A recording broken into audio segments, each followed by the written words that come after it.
నీ బోర్డు మీద నీ పేరు పెట్టుకో అంటే అది బూత్ అవుతుందా, తప్పు అవుతుందా? నాకు అర్థం కాలేదు.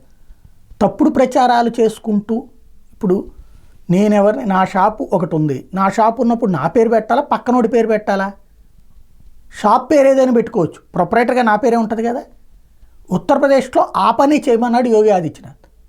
కావడి యాత్ర సందర్భంగా గతంలో జరిగినటువంటి పరిణామాలను దృష్టిలో పెట్టుకుని ఆ ఏరియాలో ఎవరైనా వ్యాపారం పెట్టుకోవచ్చు, ముస్లింలైనా పెట్టుకోవచ్చు, క్రిస్టియన్స్ అయినా పెట్టుకోవచ్చు, పార్సీలైనా పెట్టుకోవచ్చు, జైన్లైనా పెట్టుకోవచ్చు, బౌద్ధులైనా పెట్టుకోవచ్చు, ఎవరైనా పెట్టుకోవచ్చు.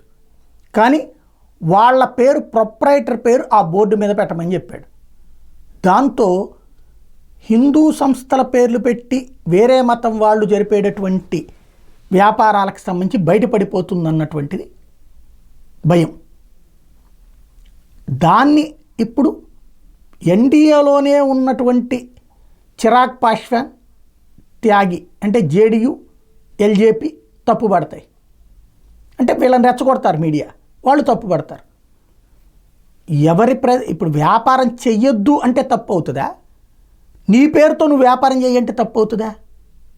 నీ పేరు నీ బోర్డు మీద పెట్టుకుంటే తప్పు అవుతుందా? అది ప్రజలకి కష్టము, మతపరమైన విభజన, కులపరమైన విభజన అనేది ఎందుకు వస్తుంది? అంటే ప్రజల్ని మోసం చేసుకు బ్రతకమని చెప్తున్నాం మనం. ఎవరి పేరుతో వాళ్ళని పెట్టమంటాం తప్పు అవుతుందా?